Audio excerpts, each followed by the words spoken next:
Ah, Frozen, you're back. What took you so long? I probably shouldn't bring up that stuff with Vital. It's not exactly like they'll care about it anyways. Helping out my friend ended up being some dimensional trouble. Honestly, it was more than I expected, but it's whatever. But, what were we doing before I did that? We were going to talk about the heart and soul, but I'll just leave some documents for you to read.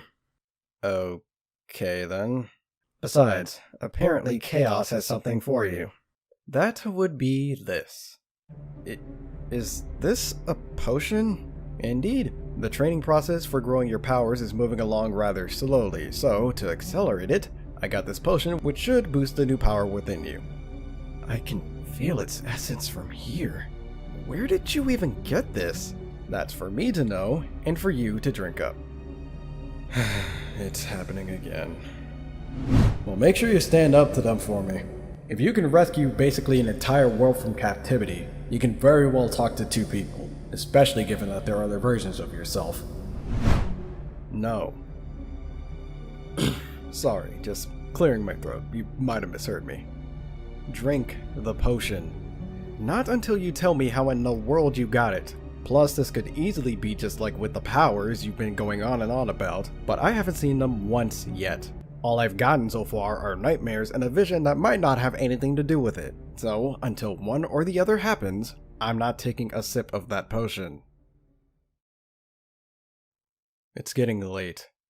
We should head off to bed. Just remember that you will be taking that potion at some point. Don't think that you're free of this too. While I appreciate the documents about the heart and soul, and I'll make sure to look at those later, not telling me sooner is the thing that annoys me the most. Plus, you also didn't tell me about what would happen when I went to Kansakai. And I'm sure you're aware that death isn't exactly very satisfying. But at the same time, I'm tired, as you may or may not be, given that you're not even human. So, as Chaos said, we should get some sleep.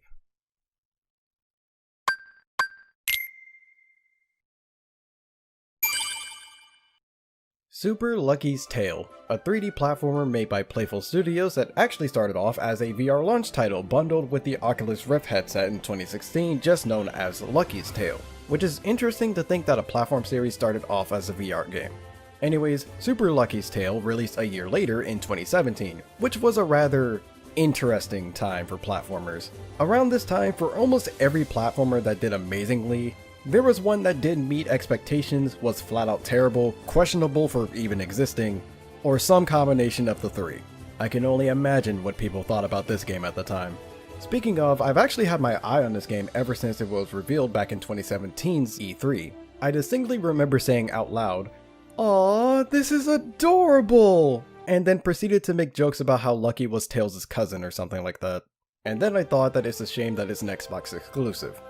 I'm just kidding, no one ever thought that. Xbox exclusive at this time means it's also on PC. But then I got sad because my laptop wasn't exactly the best at the time. Luckily for me, it got re-released on Switch in 2019, and is apparently supposed to be coming to PS4 and Xbox One at some point. Or rather, the enhanced version of this game is what we're talking about. The title difference is honestly kinda confusing because you'd expect this to be a port, but it's kinda not. So you'd expect it to be a remaster, but it's kinda not. But then you'd expect it to be a new game, which it's not. It's an interesting case, to say the least, but hopefully I'll be able to explain the differences while looking at new Super Lucky's Tale to see if it's worth your guys' time, or if it's another questionable mess.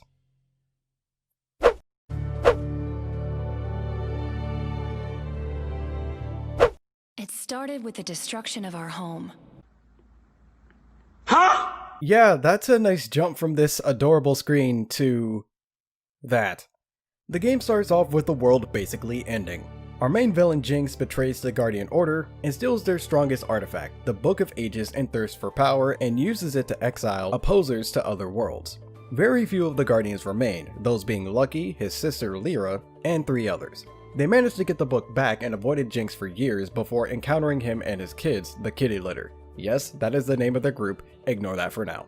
They attempt to finish off the Guardians, but before that can happen, the book opens a portal scattering its pages, the villains, and Lucky to other worlds. This leaves Lucky to go throughout different worlds, get the pages back into the book, and defeat Jinx and the kitty litter. This simple story, despite the darker than expected opening, is actually quite charming due to the characters and the worlds you encounter.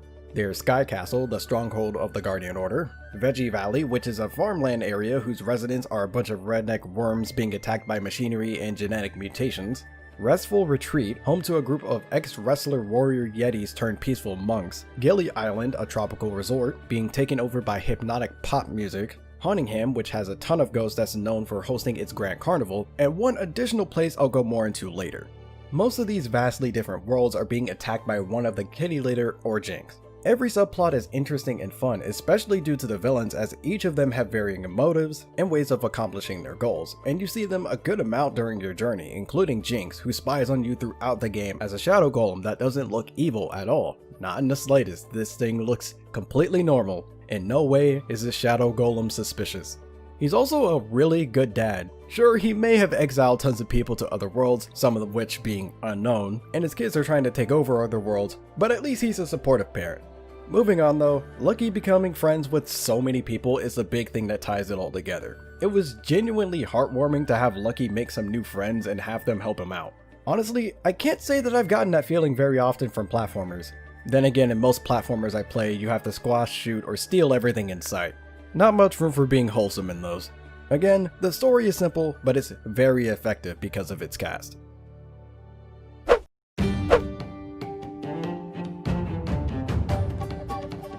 I'd just like to start off by saying, this game looks precious. From the illustrated cutscenes to the bright, colorful, and diverse environments to the interactions that Lucky has with characters being so adorable and just looking at this thing being friends with people, it's so cute! This game makes me happy enough to want to fight something because of how cute it is. Ignore how contradictory that statement is. This game is adorable. If anything were to lay harm to Lucky, I'd hurt those who caused it than myself for letting it happen. Anyways, each major character and type of resident you meet has their own quirks to them, making all of them stand out and fairly memorable, especially the villains. As I said before, they make a decent amount of appearances, but that's including outside of just fighting them, such as in certain levels before their boss fight, and even outside of the world that they're designated to as bosses. The game also tries to get a lot more involvement with the player by having Lucky actually say things to the player when starting a level or a boss, as well as looking at the camera when facing it while idle. Speaking of the camera, new Super Lucky's Tale actually lets you control it, since in the original version you couldn't. And man, does it add some depth to the environments in my opinion. Another thing is the voice acting, for better or worse depending on how you view it. I'm kinda using the term a bit loosely, as most of the dialogue sounds like a mix between Animal Crossing and Sims games, and it's okay. Now, I might be in the minority here, but I don't really like it that much. Some characters actually sound fine to me, but the ones that don't... Meow, kibble ba ki chow, row, weeble ba ni wow. Yeah. Again, I might be in the minority, but at the very least, each citizen type and character has different patterns, and I can understand why people do like this, but it just doesn't click with me that much. I think it's mainly because there are scenes that have fluent sentences in them, though that's mostly the illustrated scenes, but I think that those being there at the beginning was the main thing that threw me off or something. However, I will say, Caitlin Bairstow did an amazing job as Lucky, bringing the adorable charm to him with every line. Very nice job. The dialogue is also pretty funny sometimes, with a few references that you'll more than likely understand whenever you see them. That or you'll cringe at them. Humor is quite the subjective concept after all. The music is also very nice. The soundtrack isn't up there as an all-time favorite, but the songs fit well for the areas that are played in and are well worth a listen at the very least. And honestly, you might even catch yourself humming a few of the songs. However, even with all of these mostly positive aspects, there are some annoying gripes with this game's presentation as well. Number 1, the frame rate. Now, it's not all the time where the frame rate is bad, and I've had worse experiences, but this game doesn't have the most consistent one, and it shows with noticeable drops and even frame skipping happen sometimes, which can really make a difference when trying to move around properly. Keep in mind, that's in the docked version of this game. I don't even know what the handheld version of this looks like, and I kinda don't want to. This game also has fairly long load times, but thankfully there is something to look at during these offered to us by Greg, the extremely clingy, yet justifyingly so, male golem. He gives tips, which honestly some of them you won't need if this isn't your first game, and jokes which will make you stare at your TV in silent disappointment. On the bright side, he also gives lore tidbits, and the information given is actually pretty interesting sometimes, as it gives details about Lucky's family, the Guardians, Jinx's betrayal, what the kitty litter is like, events that took place before this game, and even explains why there's invisible coins in areas, which I didn't even feel needed to be explained. I was just like, oh, cartoonist platformer. This makes sense. I'm used to this. But they actually explain it, and I like that. However, I will say that these tidbits should have been ordered a little, and or have more of them, because a good amount of them don't really make sense until way later in the game, and by the end of the second world, you'll have seen most if not all of them, making you not want to look at your screen for about 20 seconds. And yes, that's how long the load screens are.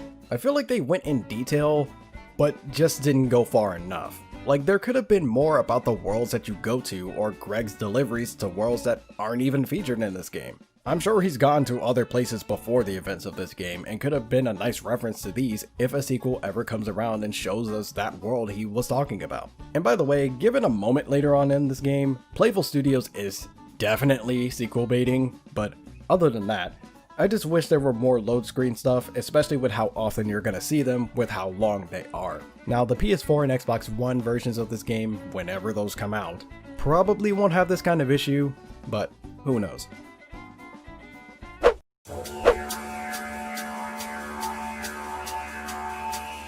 Lucky goes through multiple worlds collecting pages of the Book of Ages. Each world has a hub area where you can access all of the levels in said worlds, as well as a boss locked behind a door. You will need to collect a certain amount of pages before being able to challenge the boss. There are main levels as well as mini levels that are placed around the hub world. When you enter a main level, there will be 4 objectives that you can complete. Number 1 is the main objective, which is just going through the level and doing the mandatory stuff. The second task is getting at least 300 coins before finishing the level. The third one is finding a hidden page, which requires either some puzzle solving or doing some other kind of task. And last but not least, collecting all of the Lucky letters scattered throughout the area. In order to accomplish any of this, Lucky has some special abilities. He can jump on top of enemies as well as kick them in particular circumstances. He can also hit them with his tail, which is able to reflect projectiles back at enemies and stay in the air for a brief period during his jumps. His main power, however, is the ability to burrow underground. This allows Lucky to dig into the ground and pop back out at any time. Doing so gives him access to hitting enemies from underneath them, going under gates or barriers with a slight gap, and avoiding the sight of any enemy. He's not able to do this with just any surface though, as doing this on a hard surface will cause him to do a little slide. Using this in the air makes Lucky do a dive, which homes in on any enemies or springs under him. These main levels have 3 different styles: traditional 3D areas, 2D side-scroller levels, and auto-runner segments that constantly move you forward. And then there are the mini levels. These are either statue shifting puzzles, where you have to figure out how to move the Lucky statues into specific spots, and ball rolling missions where you tilt an area around to move Lucky and collect all of the coins in said area before heading to the exit. Both of these mini levels reward you with an extra page. In every hub world there is a costume shop run by a golem named Giovanni. The coins that you collect are used here to buy and switch around headpieces and bodysuits which you wear in the overworld. You're able to unlock these costumes by completing tasks such as beating bosses and collecting all of the pages of a world.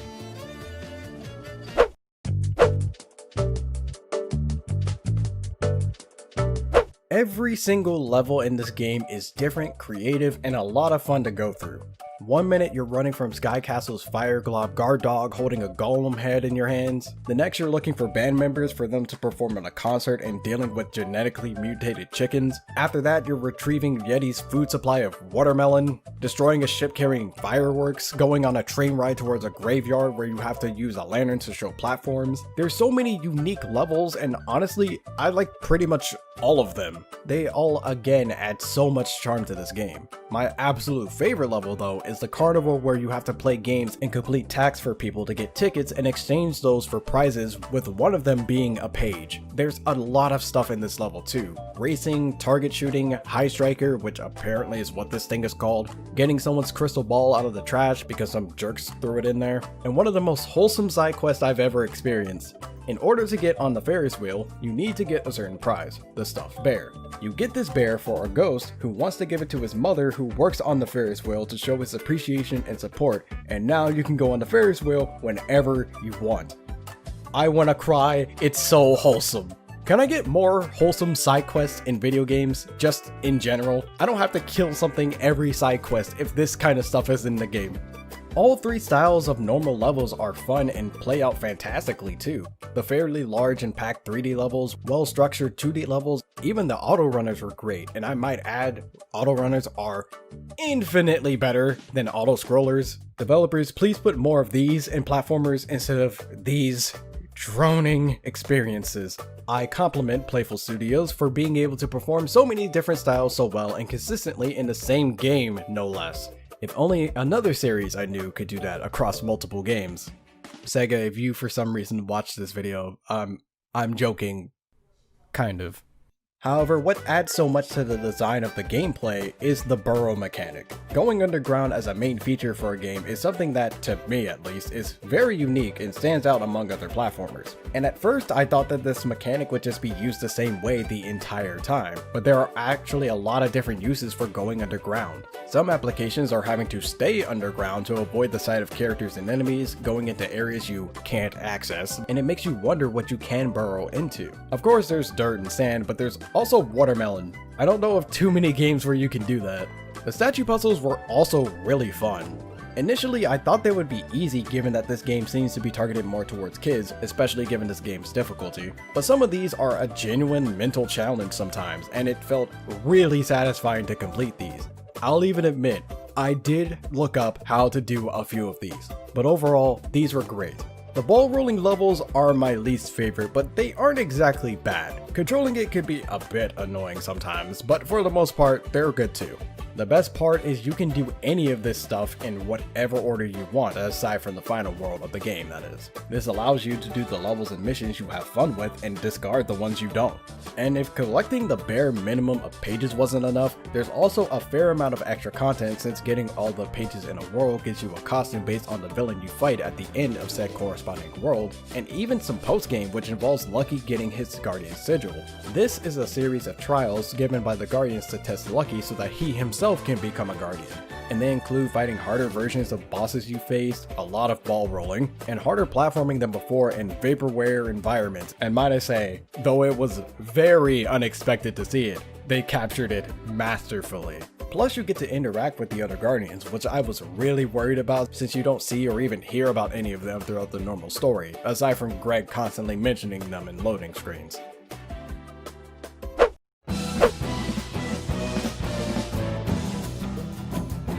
Honestly, the worst thing about this game, aside from the frame skipping thing I mentioned earlier, is that there's no clear distinction between this version and the original version of the game from the outside of the game.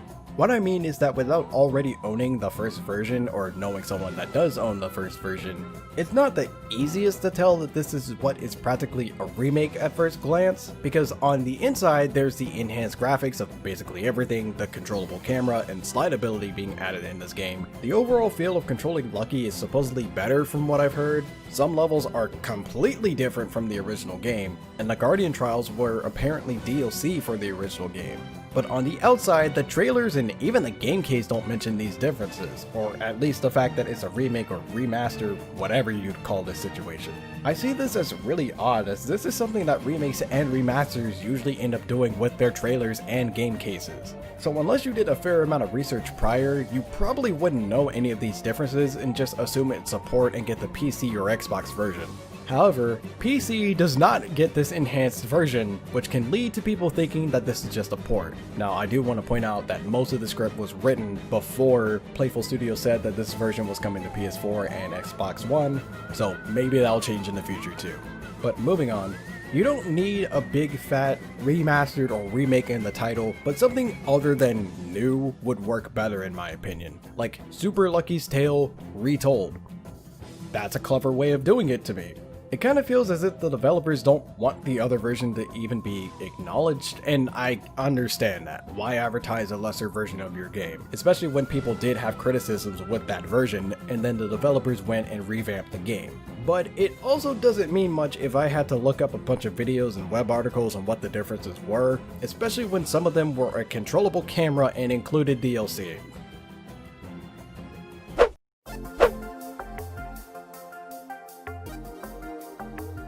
This game isn't that hard, aside from some of the shifting puzzles. Now, that is not a problem. Don't misunderstand that. It's okay for platformers to be easy. However, this game is fairly lenient when it comes to health, as you get back health and bosses for beating any enemy, and checkpoints give you back all of your health. The boss thing especially needs to be toned down.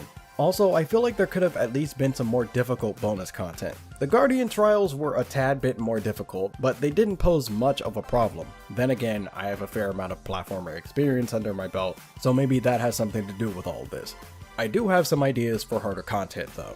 After beating a world, you'd be given time trial challenges for previous levels by Greg, and to complete these you'd have to go through them in a certain amount of time without dying. After completing these challenges in every world, Lucky could get a costume based on either a clock or a mailman costume from Greg. You could also try to beat the bosses without getting hit, which is something that is fairly possible to do in this game. For beating all of the regular bosses, you could get a costume based on the Shadow Golem you see in the hub worlds, and after beating all of the enhanced bosses, you get a Metal Lucky costume. After doing this with every boss in the game, you would get a costume based on Lyra. By the way, speaking of the bosses, there's only 2 enhanced boss fights? Why? There's 5 bosses in the game. I feel like there's a bit of missed opportunity there.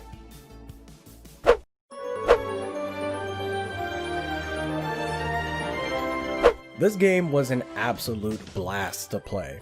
It's completely flowing with charm that'll have you smiling the entire time, and the gameplay is simple but extremely well done at making an enjoyable platforming experience. It's just a simple fun time, and if you got around $40 to spend, I'd say this is a very good game to go with if you enjoy platformers, even with this game being on the easier side. Whenever this game ends up going to PS4 or Xbox One, I do recommend that you guys buy it on those versions though, as the frame rate and loading screen issue will go away with those. However, we don't know when that's gonna happen. And if this game does end up getting a sequel, I'll be right there for the next game, ready to play that one as well.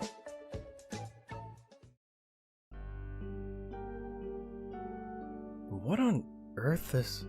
We finally get to formally meet. Sorry for scaring you before, it just seemed like fun. You're the one from my dream. I'm glad you remember me. Who are you? Who am I? Well, I'm you. Although I could be wrong, as honestly, I don't even have a full idea of what I am, let alone who. Why are you here? Why? The creation of an in-birth. Wait, when I died? How do you know about that? Your memories, of course. Is this a store? How do you not know what it is? You use this so often and you don't even know it. This is where your memories reside, all represented as DVDs. Many of them have scratches on them containing forgotten visuals or audio, as that just tends to happen with memories. They wither just like plants. But just look at this one. A very recent entry, pure and unscratched. I'm quite fond of it myself, actually. Why don't we give it a watch? This is... It's not very often you get to see your own birth. Or your own death, in your case. Stop it! Oh please, you've been through worse. Case in point playing right in front of you. Besides, this is your head. You turn it off. Wait. Were you the one triggering my nightmares then? You're thinking. At least you're intelligent. But we don't have much time. You must be going now. What is that supposed to mean? Well, you're asleep. Your perception of time is quite different when you're asleep. If I were to guess, you should be waking up right about now. I wonder how I can use this to my advantage. What's going on, my fellow residents? It's me, TheFrozenCavern, and thank you guys for making it to the end of this video. Right now, I'm out of college, so I have a lot more time to make videos, at least for the next few months. But boy oh boy, this virus situation has not exactly gotten much easier for a lot of people. But again, like I mentioned with my previous video, try to stay strong during this time, as we will all be able to get through it together. And also, I am happy to be doing another modern game, as I haven't really been able to do another one since my Undernight review, which was quite a while back, really. It's not very often where I do videos for modern games. Now, in case you have not already, make sure you guys go down into the description below because that is where all of my social medias are located. My Facebook, Twitter, Instagram, and Discord are all in the description, and they are all ways of you guys being notified of whenever I make another video or have any other form of update for the channel. And if you guys enjoyed this video, don't forget to like and subscribe, as well as share this video out with your friends and family. But until the next video, take care.